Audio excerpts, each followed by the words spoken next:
let's start off now with Dalia there on the end. Dalia, if you could introduce yourself and tell us a little bit about your experiences in coming from Egypt and your thoughts on the history of Islamists. Yeah, thank you, Colin, and I'm really happy to be with all of you here today. Thank you for the invitation and for the discussion, which I'm sure is not an easy one. And I should also applaud you for your bravery in face of what you were facing in your country with those who take muse in using Islamophobia as a weapon against anyone they reject. And unfortunately, ironically, this was used against me too. They accused me, despite being a Muslim, of being Islamophobic. I come from Egypt, the country where the most dangerous political Islamist organization started, the Muslim Brotherhood.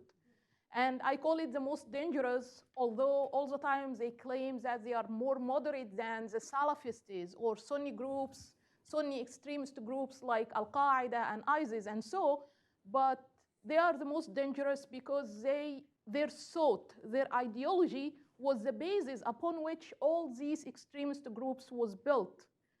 So, for example, you would be surprised to know that, or perhaps you know, that people like Abu Bakr al-Baghdadi and Osama bin Laden started their life in their youth as members of the Muslim Brotherhood, adopting this same ideology that for years and years, for almost a century, its main goal was to establish or re-establish an Islamic caliphate under which all the people will be governed by Islamic Sharia. And by all the people, I'm not only speaking about the Arabs, not only speaking about the Muslims, but they only had very big ambitions about changing Western societies like the United States. One of their famous documents about their future plans in the United States and in the West in general is sabotaging America from within. Sabotaging the United States from within so they can establish, end this concept of nation state and democratization and establish their own state. As someone who always believed in democracy and fought for democracy in my country, I participated in the Arab Spring, and I'm proud to say that I was one of the leaders of the Arab Spring Revolution in Egypt that brought down the dictatorship of Mubarak. I saw the threat of the Muslim Brotherhood very early. Not only from the moment they hijacked our revolution in 2011 and claimed that it is their revolution and they are the ones who are leading it, because sadly at that time we were so naive. We were so young and naive, and they were the only organized group on the ground that can really make a political challenge to the military power in Egypt.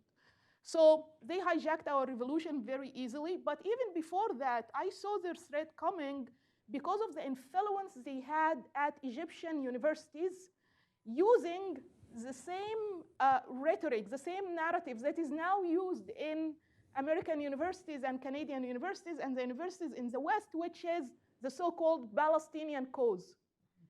It's very similar scenes to what we are seeing here now, people protesting in the name. They claim that they are sympathetic with the Palestinians, they are sympathetic with the innocent civilians, with the humanitarian situation, which I'm sure all of us agree with that. Like, all of us don't want to see people suffering from war. But they use that as a cover to their anti-Semitic agenda that is mainly focusing on eliminating Israel and eliminating every voice that supports the existence of Israel in the Middle East or the integration of Israel in the Middle East as actually a historical part of the Middle East. So using this narrative, they did not only dominate the Egyptian universities at that time. I'm speaking specifically in the period after the second Intifada, they call it, in early 2000s. It was the time when I was an undergraduate student. And actually, I was one of those who were fooled by their rhetoric, by their narrative.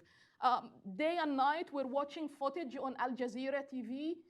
We feel very bad. They all the time in our universities like promote things like we have to sympathize with our Muslim, like our Muslim brothers and sisters in Palestine against the bad Jewish people who are killing them, as if the Jewish people or Israel just decide to wake up one day and kill.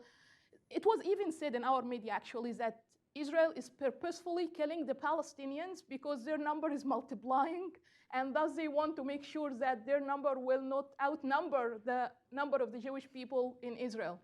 So I was one of the students, like so many students here in American universities, that was fooled by this narrative. Until later on, I learned the truth. I learned